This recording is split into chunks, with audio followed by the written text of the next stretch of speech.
Kalau dulu kan kami disebutnya vote getter. Sebenarnya nggak ada yang salah karena dalam setiap perhelatan apapun, nomor satu yang dicek popularitasnya. Loyalitas kita kepada partai berakhir ketika negara memanggil. Menurut saya itu sesuatu yang harus kita jadikan patokan. Negara membutuhkan, maka kita harus berpikir secara negara. Undang-undang politik itu menjadi penting. Karena hampir semua kebijakan yang ada di negara kita berawal dari politik. Bahwa pemilu kemarin dengan kebrutalannya yang kita tahu semua, ini berbahaya dan harus kita rubah, itu menjadi sebuah komitmen bersama. Kita butuh undang-undang agraria. Karena undang-undang agraria yang ada ini adalah undang-undang nomor 5 tahun 60. Ada target selanjutnya nggak dari Kang Dede? Target politik, jabatan?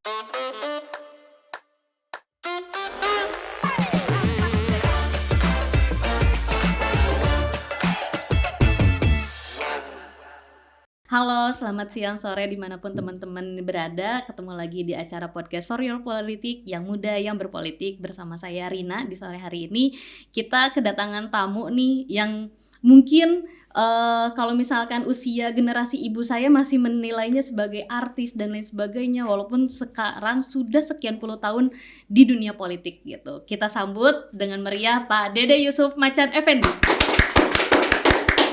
Ini kalau udah ngomongin soal usia nih kok tadi barusan saya agak nendang dikit gitu loh.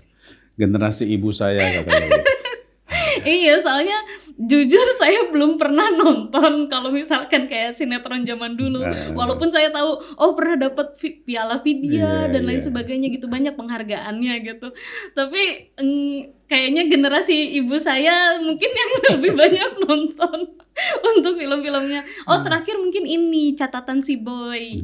Itu yang kayaknya pernah saya tonton lah. Itu mungkin ya yang saya ingat gitu.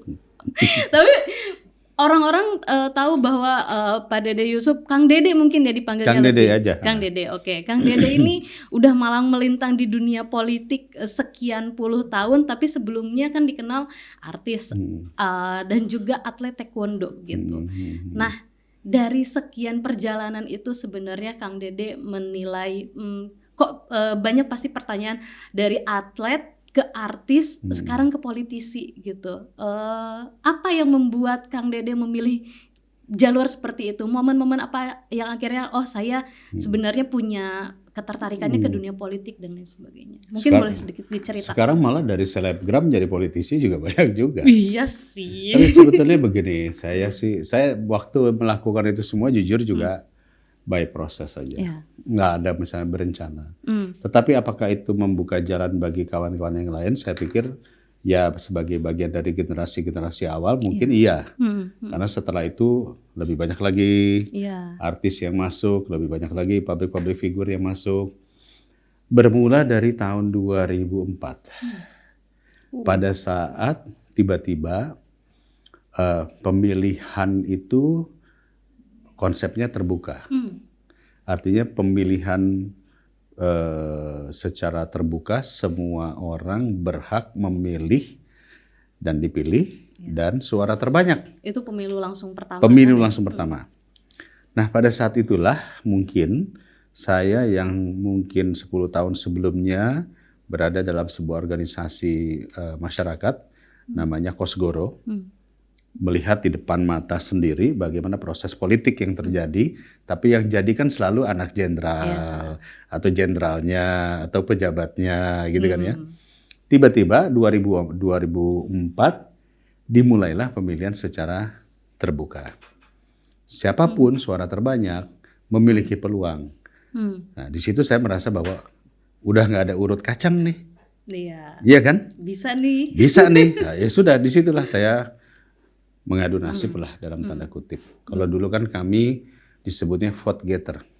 Ya sampai sekarang kan anggapan itu masih tetap ada kan. Artis cuman karena populer, karena terkenal gitu, makanya dia masuk politik gitu, buat ngeramein gitu. Sebenarnya nggak ada yang salah karena dalam setiap perhelatan apapun, nomor satu yang dicek popularitasnya. Mau ikut pilkada, mau ikut pilpres, mau ikut apapun, nggak ditanya track recordnya, populer nggak?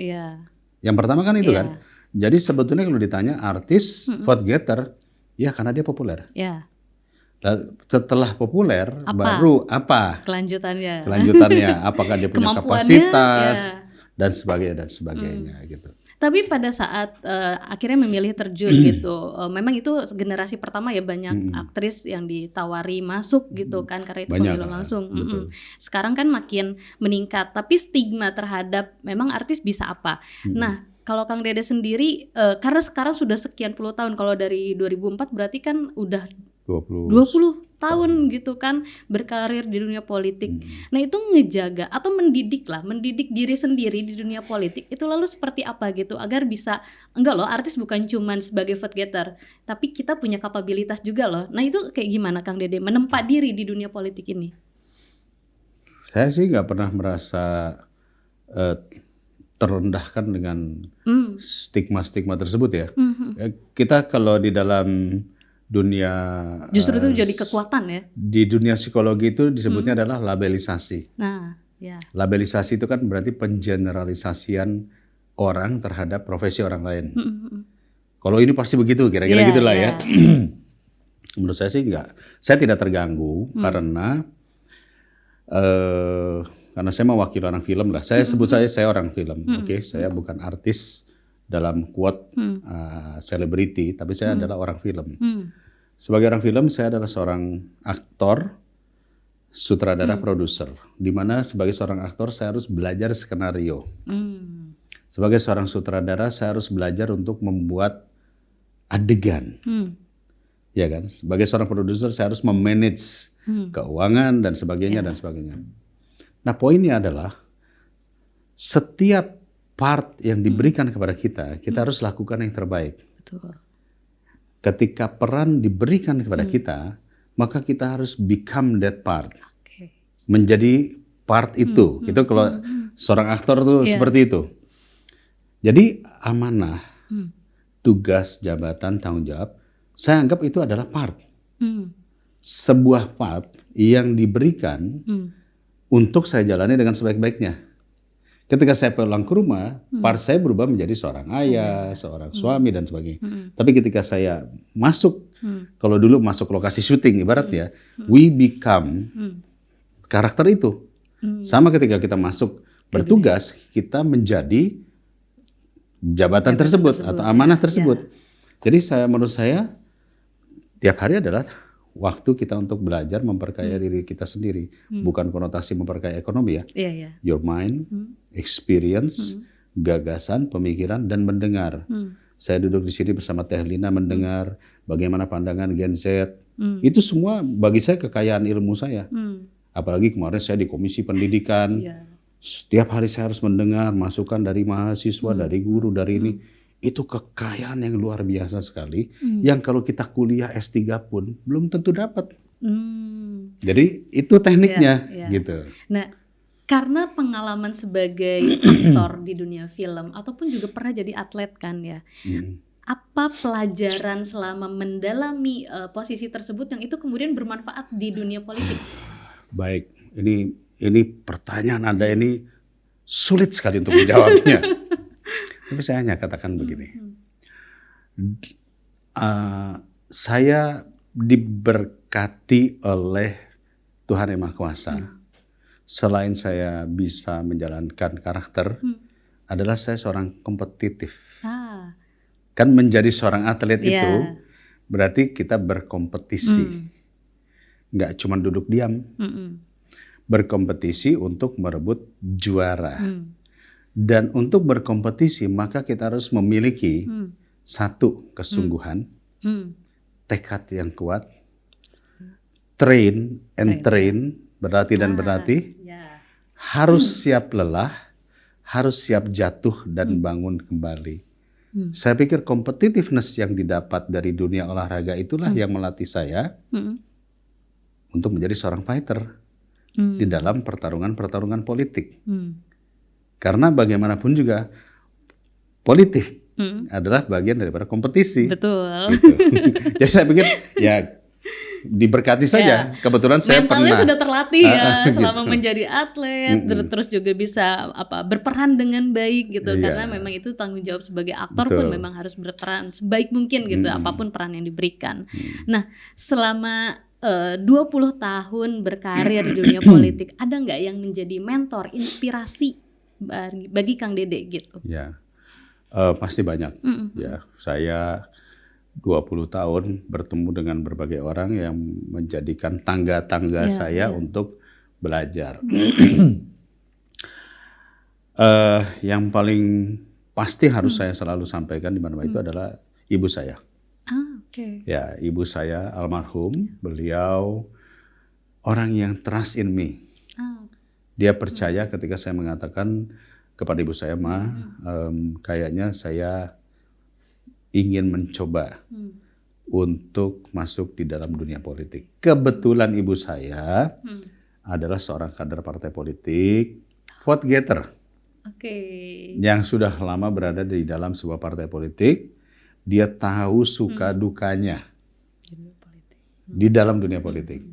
Dan disitulah ibu saya juga menyampaikan, kamu jangan mau loh kalau kamu hanya disuruh jadi penggembira. Kamu harus menjadi orang yang melakukan perubahan. Lalu kemudian membantu. Termasuk juga mungkin modal pertama saya ya dibantu ibu saya dan sebagainya.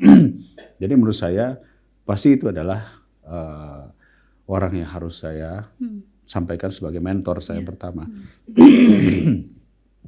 Kedua, ada Sutrisno Bachir. Ya, Sutrisno Bachir ini salah satu senior yang bagi saya orang yang sangat mensupport saya, memberikan banyak sekali pemikiran bagaimana menjadi seorang politisi yang tetap memiliki etika-etika tertentu, moral-moral tertentu dan seterusnya. Yang ketiga tentunya adalah Pak Susilo Bambang Yudhoyono.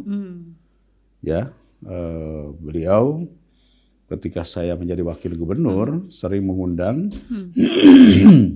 untuk berdiskusi, ngobrol, nyanyi, cerita-cerita, berbicara tentang keindahan, kebudayaan, sampai saat ini geopolitik, ekonomi, makro, moneter dan sebagainya, semua juga beliau memberikan pelajaran ya. Jadi artinya saya mendapatkan kesempatan yang luar biasa sekali selama ini dari tokoh-tokoh tersebut. Gitu. Ada kayak pesan atau quote atau value yang selalu disampaikan mungkin yang itu menjadi pegangan Kang Dede? Ada sih. Kalimat yang sederhana beliau mengajarkan adalah loyalty to the party ends when your country calls. Loyalitas utama terhadap negara ya berarti? Ya. Jadi loyalitas kita kepada partai berakhir ketika negara memanggil. Menurut saya itu sesuatu yang harus kita jadikan patokan. Negara membutuhkan, maka kita harus berpikir secara negara. Loyalitas pertama terhadap negara, baru kepada partai gitu. Walaupun petugas partai. Kita petugas partai semua. Tapi your loyalty kepada partai ends ketika negara memanggil. Artinya negara yang harus lebih dijadikan utama. Nah ini sedikit mungkin ya. Kang Dede kan sekarang di Komisi 2 gitu ya? Iya, dapat tugas di Komisi 2. Ini kan komisi yang baru sepertinya ya, yang Kang Dede baru bagi saya. Iya, baru. Karena sebelumnya kan kalau nggak salah sempat di bidang Komisi 9 tenaga kerja kesehatan. Terus juga sempat 10 pendidikan, ekonomi kreatif, pemuda, Kesra lah, banyak kan Kesra mostly. Nah ini sekarang soal aparatur negara, soal pertanahan, politik gitu. Nah gimana nih Kang Dede menghadapi tantangan baru di Komisi 2 nih? Ya, kalau dulu ibaratnya saya dapat film, kita sebut saja mungkin film tentang keluarga, percintaan yang mudah gitu. Bagi saya cukup mudah mengeksplornya. Karena tiba-tiba dapat peran tentang intelijen, ya kan, tentang pergolakan sebuah negara yang tentu mencari database-nya tidak mudah. Karena database-nya adalah para ya para penyelenggara negara. Ya. Kalau dulu kan kalau saya mau mempelajari sebuah karakter, Mm-mm. let's say saya mau masuk dunia pendidikan, Uh-uh. maka kan saya bertemu guru, Mm-mm. bertemu Dosen, dosen, bertemu ya, mahasiswa, ngobrol. Mm-mm. Sekarang kita mau bicarain tentang pilpres. Mm-mm. Saya mau bertemu siapa?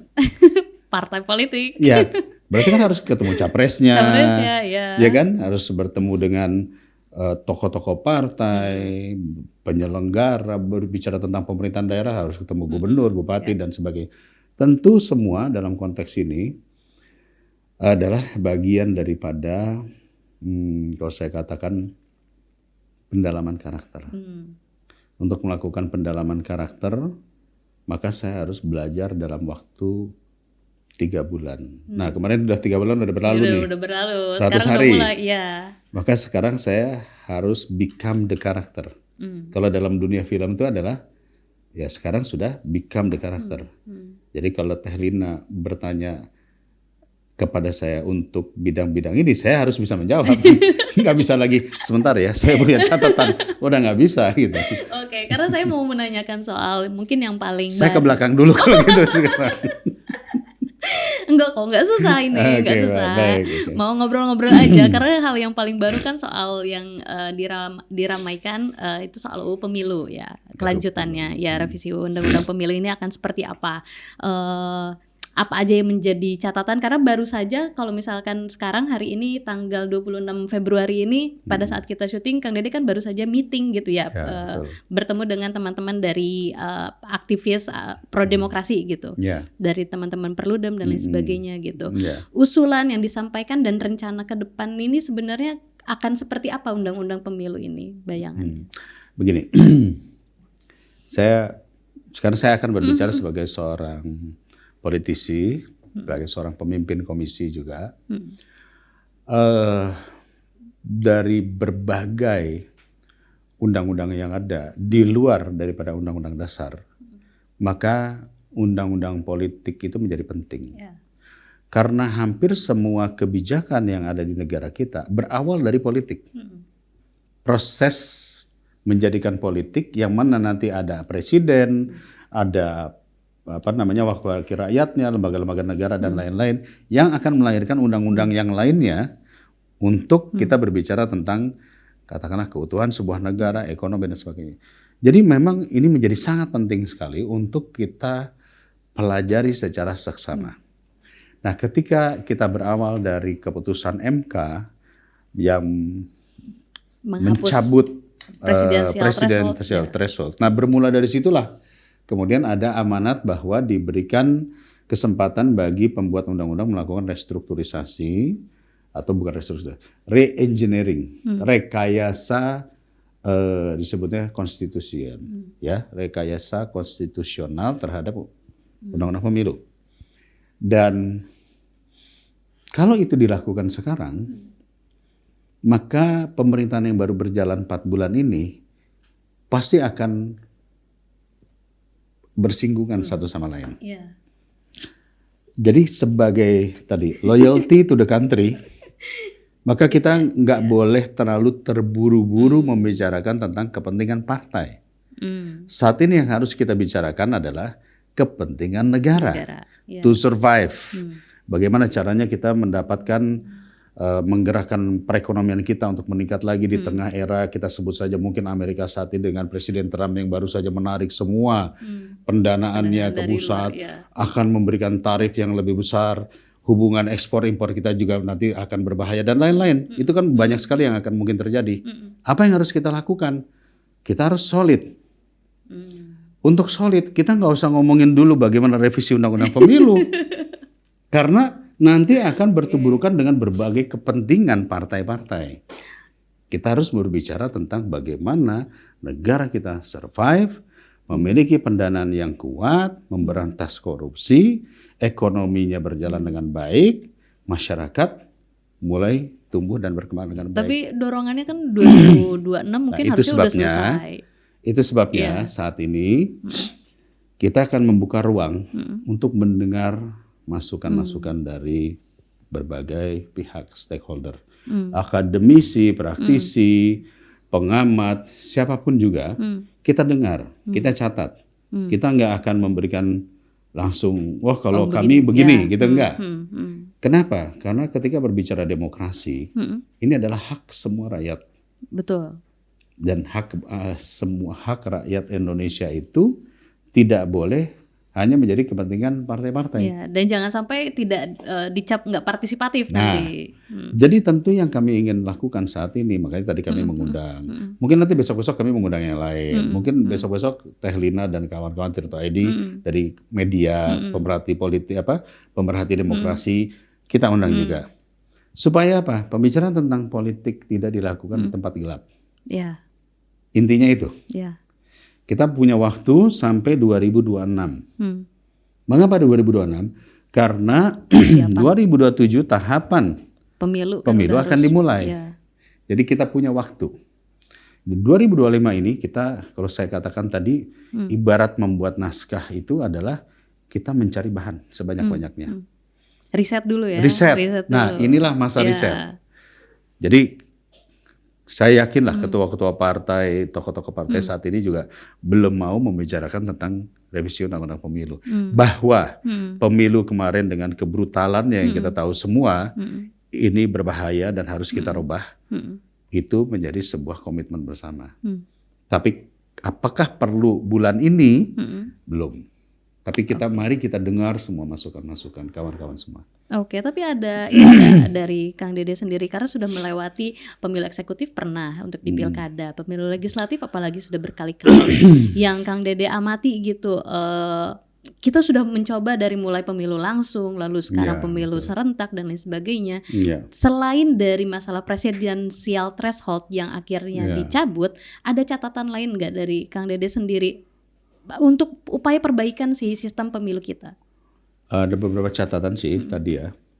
Yang jelas bahwa ya ini tadi kita menyebutnya politik transaksional harus sangat berkurang sekali. Karena makin ke sini politik transaksional itu semakin tinggi sekali. Makin mahal biaya politik. Makin mahal biaya politik. Nggak mau dikasih 100.000 sekarang ya. Itu bukan kata saya ya. Itu kata Lina ya. Artinya khawatir ini menjadi habit. Ya, itu. Bagi siapa? Ya bagi yang menerima pun juga dipikir baik pemilih atau yang dipilih. Baik pemilih maupun yang dipilih. Tidak ada lagi adu gagasan, yang penting adu sebaran, kan bahaya. Iya, betul. Dan mungkin juga yang memilih mengatakan kemarin segitu, masa sekarang segini. Jadi kayak gitu kan. Nah, ini memang harus kita rubah.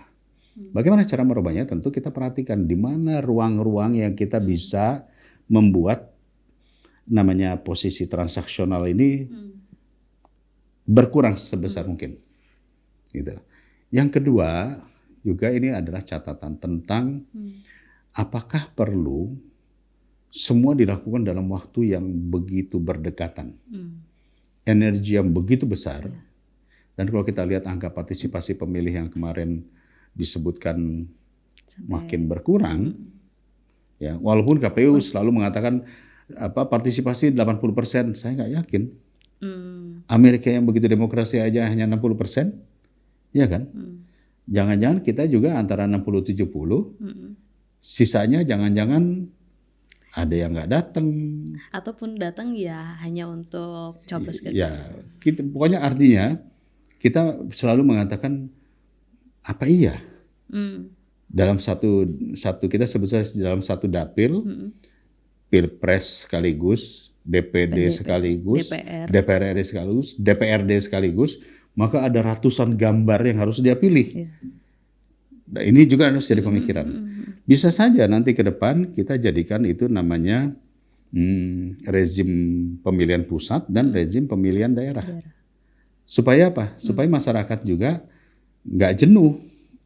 Lalu perlukah dijedakan? Dari kawan-kawan pengamat mungkin minta 2 tahun. Tapi kalau 2 tahun berarti harus ada PJ 2 tahun. Nah ini lagi masih kita dan juga tergantung urutannya. Pilkada daerah dulu, pemilu atau misalkan di pusat dulu. Gitu. Lalu yang juga kemarin ramai adalah ketika MK mengatakan ada PSU di 24 wilayah. Hanya gara-gara hal yang sepele. persyaratan yang ternyata terloloskan. Iya. Berarti pihak penyelenggara di bawah bagaimana? Kompetensinya bagaimana? Ya kan, evaluasinya bagaimana? Kok bisa? Ya ini kayak gini-gini juga Iya. harus kita pikirkan. Jadi akhirnya Ijazah palsu lah. jadi muncullah kemudian verifikator di bawah. Ya sebenarnya konteksnya penyelenggara. Kompeten nggak sih penyelenggara di bawah? Bahkan banyak penyelenggara di bawah juga yang baru dilantik 4 hari sebelum pemilihan. Ada juga gitu.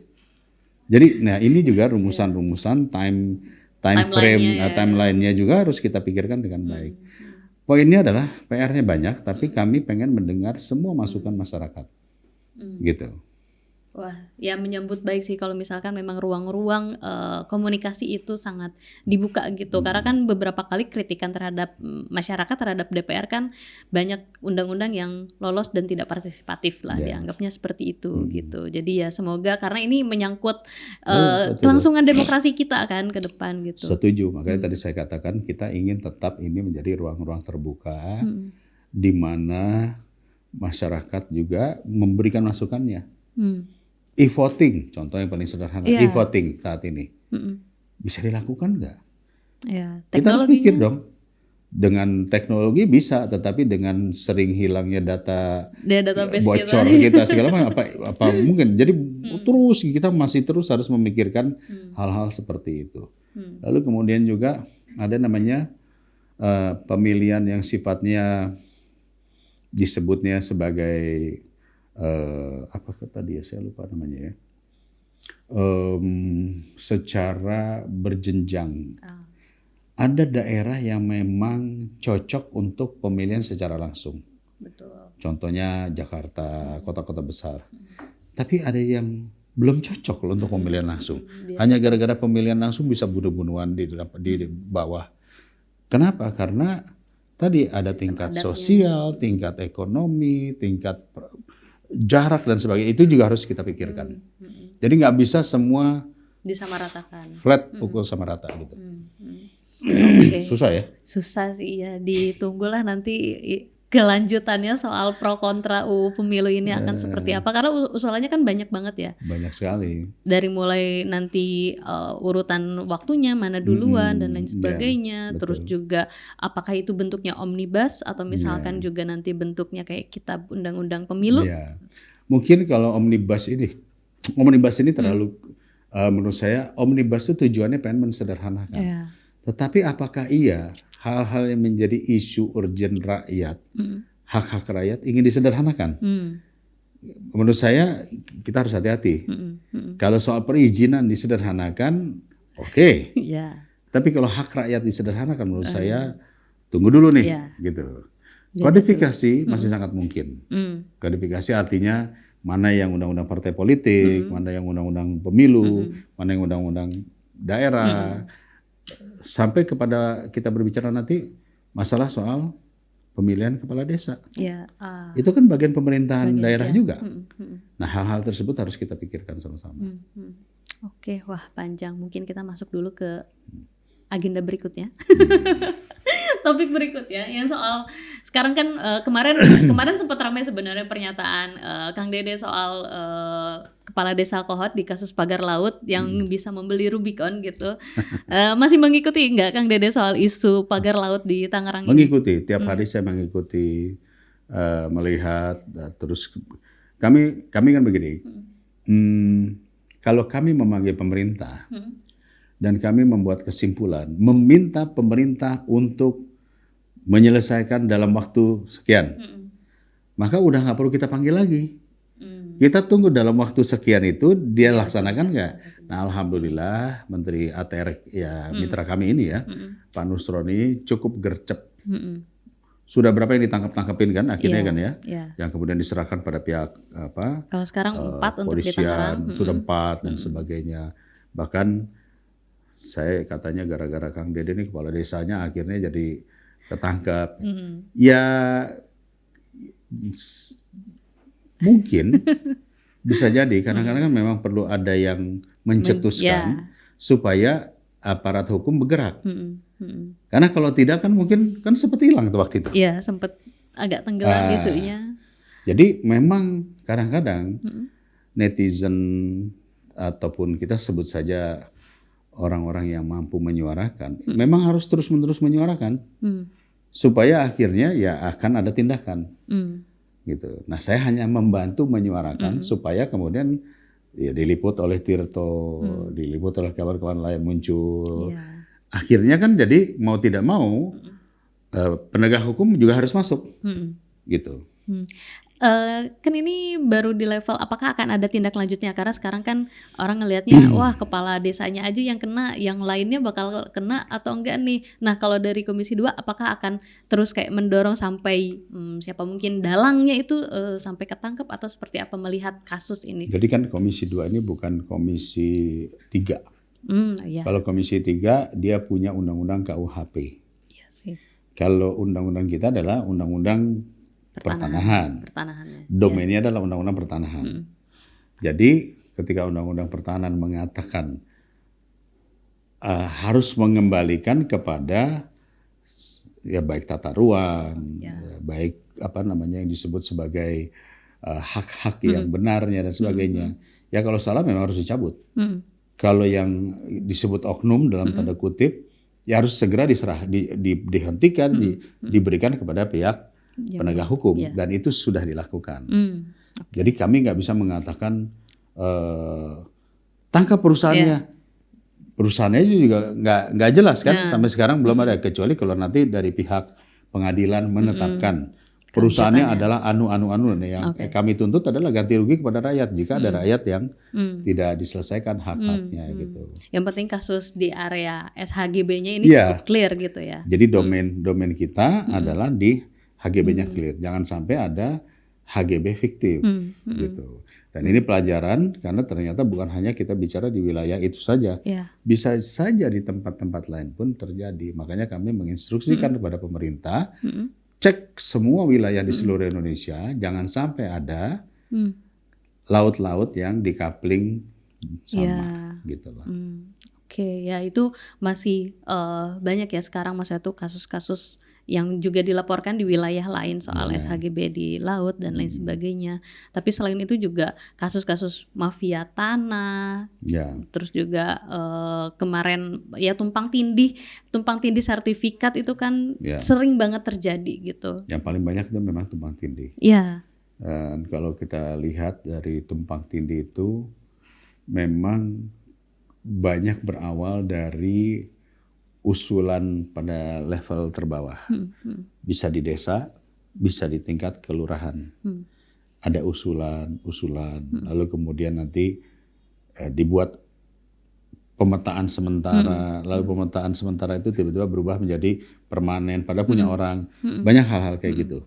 Makanya sekarang kami dorong adalah sekali lagi segera setiap masyarakat memiliki hak atas tanah berupaya namanya sertifikat online. Tapi ada juga yang mengaburkan, wah jangan-jangan nanti diginiin, nanti digituin. Ya saya pernah kebakaran. Saya punya rumah, kantor kami, kebakaran. Di dalamnya ada sertifikat tanah. Waduh. Ya kebakar habis. Dan proses untuk mengurusnya lagi, itu membutuhkan ongkos yang tidak sedikit. Karena harus dibuktikan dulu, dibawa dulu ke pengadilan agama, waris, dan seterusnya. Waduh, ribet. Tapi kalau sudah menjadi elektronik, maka satu secara elektronik kita punya, secara di BPN juga sudah ada. Dan itu sudah terkoneksi. Itu salah satu contoh ya gitu. Tapi ini jadi diwajibkan berarti nanti sertifikat elektronik ini. Apakah itu artinya karena ada beberapa rumor nanti sertifikat yang kertas, yang fisik itu udah nggak berlaku gitu? Ya sebetulnya kalau kita mau belajar, nanti ke depan uang kertas juga udah nggak ada yang mau terima. Bisa jadi sih, QRIS semua. Semua QRIS. Karena uang kertas, maaf, kemarin ini dipalsuin berapa triliun tuh. Bahkan nggak ketahuan lagi sekian tahun ya. Jadi kalau sertifikat kertas, kami juga kan sudah dengar nih dari stakeholder. Itu kan di Jalan Pramuka lah kita sebut saja, di daerah sana itu kan mencetak kayak begitu kan gampang sekali.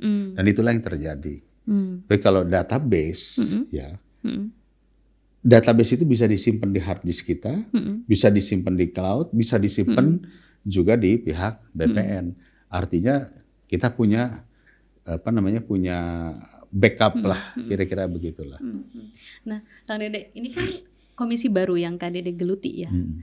Sebelumnya Kang Dede juga pernah membantu menggolkan undang-undang olahraga kalau nggak salah. Undang-undang olahraga. Iya, di komisi sebelumnya. Kalau di komisi sekarang ada targetan nggak sih mungkin capaian undang-undang tertentu yang mungkin akan jadi fokus Kang Dede? Sebenarnya kalau undang-undang saya banyak sih bikin undang-undang udah cukup banyak lah ya. Dulu undang-undang tentang perlindungan pekerja migran, perlindungan Palang Merah Indonesia, yang tentang ketenaga kerjaan juga ada beberapa undang-undang keolahragaan kemarin ya, layanan psikologi.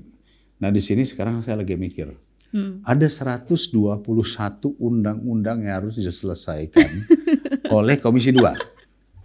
Banyak banget 121. Target 5 tahun ini.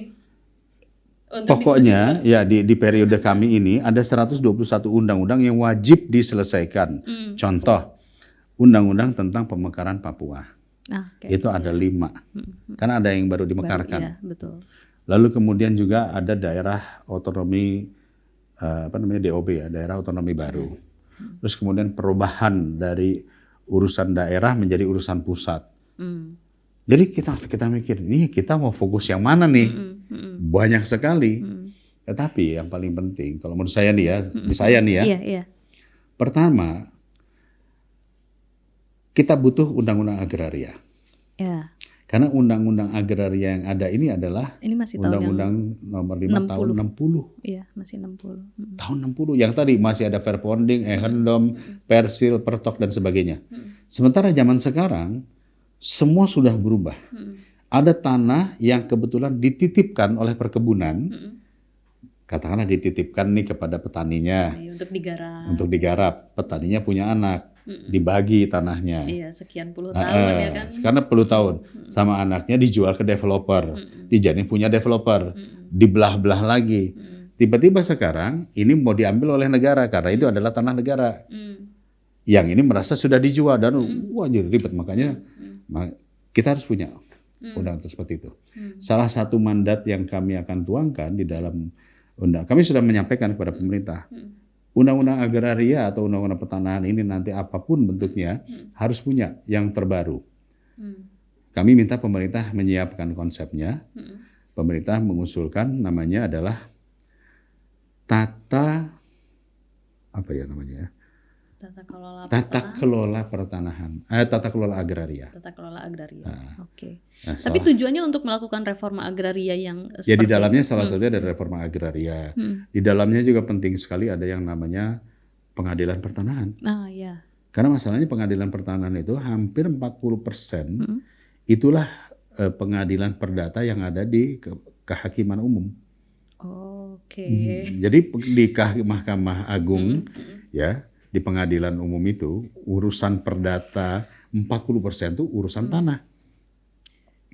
Sementara yang ahli tanah kan nggak banyak. Itu sebabnya makanya kita membutuhkan. Nah itu saya pikir itu satu penting ya. Lalu kemudian juga saya pikir revisi undang-undang pemilu ini menjadi penting juga karena pasti dibutuhkan. Dalam kurun waktu yang singkat ke depan itu pasti dibutuhkan gitu. Dan masih banyak lagi beberapa undang-undang yang menurut hemat kami salah satu yang jadi pemikiran kami ini adalah undang-undang tentang transfer keuangan daerah.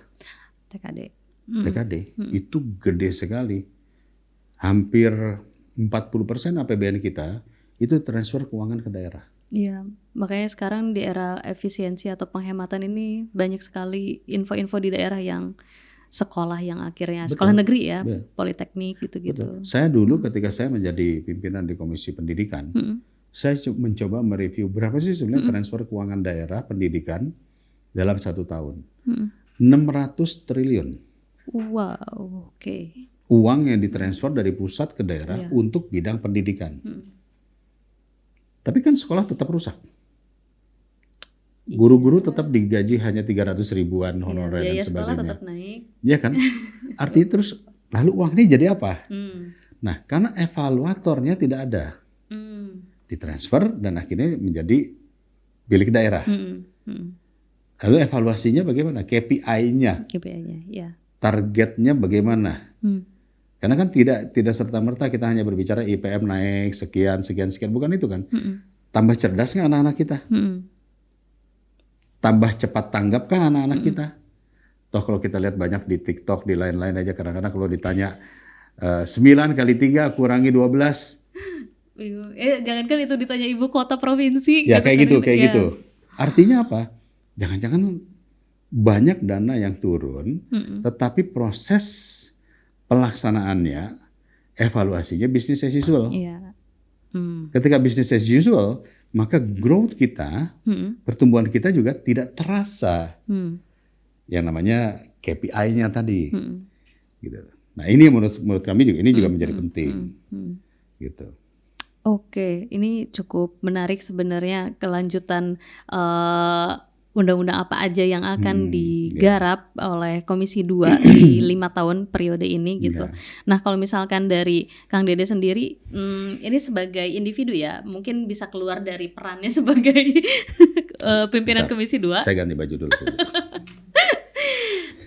Setelah malang melintang di sekian di eksekutif pernah, di pilkada gitu menjadi wakil gubernur, di Jawa Barat di legislatif juga pernah gitu. Tapi ada nggak sih kayak pencapaian bukan dalam hal jabatan atau value uang dan lain sebagainya ataupun hal-hal yang material, tapi yang Kang Dede banggakan gitu. Oh saya telah berhasil mengubah atau misalkan juga membuat perubahan di suatu wilayah atau pos tertentu gitu, sektor tertentu. Ada nggak pencapaian pribadi yang itu menjadi kebanggaan Kang Dede? Yang belum atau yang apa nih? Yang sudah. Yang sudah. Yang itu menjadi saya bangga terhadap diri saya karena saya telah. Saya nggak pernah bangga.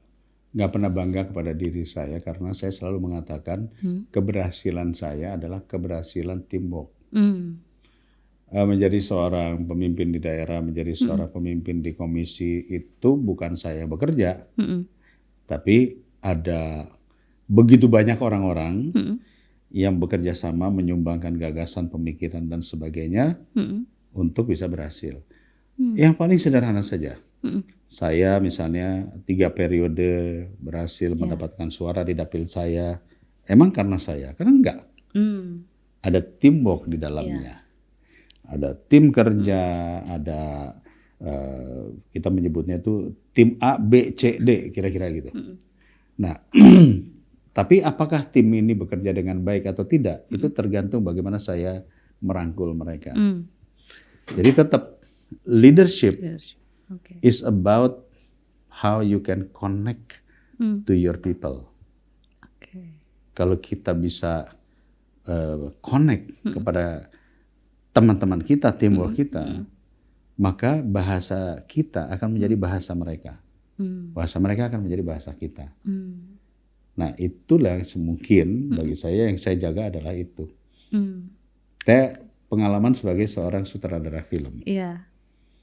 Kalau seorang sutradara itu egonya tinggi-tinggi rata-rata. Saya maunya begini. Ada yang jadi kameramen, ada yang DOP, ada art director, ada artis, ada makeup, ada apa sih. Semua orang pinter. Tapi ketika kita mengatakan bahwa lo nggak ngerti sih, lo mestinya begini, lo tahu apa sih mestinya begini, maka mereka akan bekerja separuh hati. Mereka akan ya udah terserah lo aja deh. Dan ketika jadi filmnya bukan film bersama, tapi film lu, kata mereka nih, ya kan? Nah itulah yang kemudian akhirnya sebuah film akan kehilangan ruhnya. Tapi kalau kita bisa dengan DOP, dengan sutradara, dengan lighting, kayak begini kan ini bagus sekali lighting. Coba kalau nggak ngerjainnya nggak separuh hati, kuning semua muka kita nih, iya kan? Makeup, wardrobe dan sebagainya itu harus kita, ayo supaya kita mengeluarkan semua gagasan, mereka menyumbangkan. Akhirnya ketika jadi film atau whatever it is, kita akan mengatakan ini film kita. Menjadi milik bersama, menjadi tujuan bersama, pencapaian pun jadi pencapaian bersama. Oke, nah kalau misalkan ini sedikit tadi Kang Dede bilang connect with people gitu. Kalau misalkan Kang Dede melihat Gen Z sekarang yang memasuki dunia politik, kan banyak ya anak-anak muda dan lain sebagainya. Entah itu udah terpilih menjadi bupati, wakil bupati gitu kan. Ada beberapa yang ada sudah beberapa kan, ataupun juga yang masih ke DPR. Ada nggak sih mungkin pesan dari Kang Dede kepada anak-anak muda tersebut? Waduh. Sebagai tokoh yang berpengalaman di dunia politik sekian puluh tahun, 20 tahun. Ya gini ya. Saya sering ngobrol dengan mentor saya, Pak SBY. Beliau usianya pasti jauh lebih senior dari saya, sudah 70-an lebih. Dan ketika saya berbicara dengan beliau, beliau nggak pernah ngajarin saya. Show don't tell ya. Iya, tunjukkan gitu. Show don't tell. Oke. Karena dengan saya berada bersama beliau, obrolin tentang negara, tentang internasional, tentang politik, tentang apa saja, saya tiba-tiba menjadi bisa. Tanpa harus, Pak Dede, kamu harus seperti ini ya. Nggak pernah. Beliau apalagi nggak pernah anak zaman sekarang kayaknya nggak bisa kan diperintah. bisa. Saya pikir show is much better than telling. Jadi ya saya nggak ada sesuatu yang bisa saya sampaikan kepada kawan-kawan adik-adik kita yang Gen Z saat ini. Mereka punya kesempatan. Hanya kami pernah muda, mereka belum pernah tua. Betul. Nah, jadi ya tunjukkanlah pengalaman, perilaku, biarlah adik-adik kita nanti yang melihat mana yang baik dicontoh, mana yang tidak baik jangan dicontoh. Kalau putri-putri Kang Dede ada yang didorong masuk politik nggak? Ini sama halnya dengan putri-putri saya. Ada satu, jangankan putri istri saya ya suka komplain. Ajarin dong caranya public speaking. Gimana ya cara saya ngajarin ya? Kan saya juga nggak pernah belajar. Saya tiba-tiba jadi presenter, tiba-tiba jadi MC, jadi pembawa kuis dan sebagainya. Kan dijorokin. Suruh bisa. Learning by doing ya. Tiba-tiba saya harus ngasih sambutan. Saya juga tidak pernah belajar. Apa yang mau saya ajarin? Saya hanya bilang kuncinya satu, relax. Love your job. Kalau kamu suka, kamu akan nyaman. Ketika kita nyaman, kita akan bisa menyampaikannya dengan baik. Betul. Anak saya juga sama begitu. Nggak pernah nanya ke saya, gimana sih caranya main film? Saya juga nggak pernah belajar, saya nggak pernah ke IKJ, saya nggak pernah.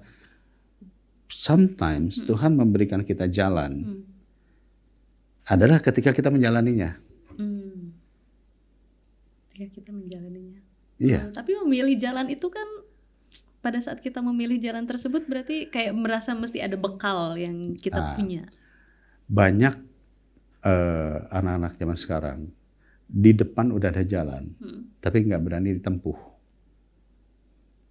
Iya, kadang-kadang ya itu merasa. Karena overthinking. Nanti gini, nanti gitu. Gimana kalau begini? Gimana kalau begitu? Nah, overthinking inilah yang membuat kita nggak jalan-jalan. Oke. Jadi saya selalu mengatakan start by just walk. Ini sama seperti kayak ibu-ibu yang suka mengatakan, aduh berat badan gue naik, gue mesti diet nih. Besok gue mau diet ah. Tanya besok diet nggak kira-kira? Enggak sih, kan diet mulai besok lagi. Iya. Jadi akhirnya apa yang harus dilakukan? Just do it. Jalanin. Coba Kan kembali kepada cerita saya yang pertama. Competitiveness didapat dari apa? Disiplin, training, membiasakan diri, dan ya yakin. Karena kalau nggak dijalankan, bagaimana kita bisa berkembang? Ya. Jalanin aja dulu. Emang guru paling ini ya, pengalaman itu guru paling terbaik ya? Ya, karena ketika kita menjalankan, alam akan membuka pintu-pintu. Dan alam akan memberikan ilmu-ilmu. Kamu mau belajar politik, tiap hari cuma nongkrong di antara orang-orang yang bercerita tentang gelapnya masa depan kita. Yang akhirnya yang ada di pikiran kita apa? Gelap. Iya, dan nggak mau terjun. Dan nggak mau terjun. Iya. Tapi kalau kita berjalan dengan satu itikat, kita niat, maka kita akan ketemu dengan orang-orang yang menjalankan dan tergantung, maaf saya selalu mengatakan, tergantung energi kita juga. Kalau energi kita jelek ya kita akan berkumpul sama orang-orang yang jelek. Kalau energi kita positif, kita akan berkumpul dengan orang-orang yang positif. Law attraction lah ya. Iya, law of attraction, LOA, lagi keren kan sekarang kan. Ya berarti ketika mau masuk politik, ya law of attraction-nya mau yang mana? It's a choice. Kita juga pasti akan berkumpul dengan orang-orang yang kurang lebih sama. Dan nanti pintu-pintunya akan terbuka. Jadi balik ke pertanyaan tadi, jadi ada yang didorong masuk ke politik nggak kalau dari Anak saya? Putri? Enggak sih. Enggak, tergantung mereka aja ya. Kalau dia mau, dia pasti akan masuk. Gitu aja. Jadi diserahkan saja gitu ya. Karena dulu juga ibu saya nggak dorong saya. Tapi ketika saya mengatakan, ibu merestui. Jadi kalau nanti satu saat ada anak saya mengatakan, Pak, pengen ini, Bismillah, paling begitu jawabnya. Gitu. Oke. Jalani aja dulu ya. Ya jalani aja dulu tuh bukan dalam konsep yang tidak punya rencana ya. Iya, iya. Tetap. Kamu rencananya apa? Mau begini, Oke. Canangkan cita-citamu setinggi langit. Ya kalau kata Soekarno kan bermimpilah setinggi mungkin. Kalau kau jatuh di antara bintang-bintang. Kurang lebih kayak gitu. Setinggi mungkin. Mau jadi apa? Belum tentu 100%, tapi minimal 70% kamu sudah melangkah. Jadi tetap harus ada pengen dan berencana. Karena kalau nggak berencana, kita nggak tahu naik angkot, naik Grab, atau naik Gojek, atau naik taksi, kita belum tahu. Tapi kalau sudah punya rencana mau ke Surabaya, ya sudah rencanakan. Kau punya uang berapa? Naik kereta api, naik pesawat, naik mobil, jalan kaki. Yang penting jalan. Jangan sampai saya punya 1 juta nih, terus kita lihat besok ya, nggak jalan. Oke. Nah itu terus ngomong-ngomong soal rencana, ada target selanjutnya nggak dari Kang Dede? Target politik, jabatan, ataupun juga mungkin kesempatan-kesempatan lain yang pengen dicoba? Saya pikir semua politisi pasti punya target. Dan kita menyebutnya adalah ambition. Ya. Ambisi itu perlu, tapi ambisius itu nggak boleh. Ya. Ambisi pastilah. Punya Contoh, keinginan. Ya. Saya di Partai Demokrat. Apa targetnya? Kita ingin Demokrat kembali ke pemerintahan, sudah. Kita ingin Demokrat nanti masuk dalam 5 besar, insya Allah. Kan harus ada langkah-langkahnya kan? Betul. Gitu. Buat saya sendiri bagaimana? Saya ingin menjadi bagian dari itu. Bagian dari kemajuan Partai Demokrat. Gitu. Karena ya nggak mungkin dong saya jadi bagian dari partai lain kan. Tapi poinnya apa? Kita harus punya rencana, punya planning. Ya, jadi ambisi itu perlu, tetapi ambisius tidak perlu. Oke, jadi kalau misalkan targetan selanjutnya, ambisi selanjutnya apa nih? Kak, saya kemarin dengar podcast Kang Dede lagi nyusun buku dan lain sebagainya. Oh, gitu. buku. Sebenarnya sih nggak nyusun buku. Saya sudah melahirkan 2 buku kemarin. Ketika saya masih di periode kemarin urusan pendidikan, saya mengeluarkan buku tentang keolahragaan itu, tentang proses pembuatan undang-undang keolahragaan, jungkir baliknya proses pembuatan yang targetnya adalah masyarakat bugar, atlet berprestasi, kurang lebih gitu. Yang kedua adalah menggugat anggaran pendidikan 20%. Nah, itu saya buat juga ketika saya memimpin panja pendidikan, dua panja saya, ya, termasuk yang transfer keuangan daerah tadi, cukup lengkap datanya. Saya ceritakan, seandainya 20% ini terlaksana dengan baik, maka anak-anak Indonesia tidak lagi nilai TIMSS-nya, PISA tesnya itu berada di paling bawah. Berarti kita punya permasalahan di mana? Permasalahan di kita, ya itu saya jelasin di situ. Silahkan beli bukunya bagi yang berminat, bisa didapat di toko-toko online. Tapi itu ternyata dijadikan buku yang akhirnya oleh para kepala sekolah, dinas-dinas pendidikan mulai dibaca. Karena dianggap datanya lengkap. Karena itu hasil dari saya mengerjakan 2 panja pendidikan tentang panja pembiayaan dan panja pendidikan tinggi. Karena kan ini kan nggak sinkron ya antara SD, SMP, SMA sama masuk perguruan tinggi, kadang-kadang nggak sinkron. Jatuh banget persentasenya. Dan di buku itu juga saya mengatakan Kementerian Pendidikan ini mestinya harus dibagi clustering. Kayak yang sekarang. Ya sekarang jadi. Ya. Gitu, di buku itu sudah saya tulis. Gitu. Oke, ini mungkin pertanyaan terakhir nih. Oh belum ya? Iya.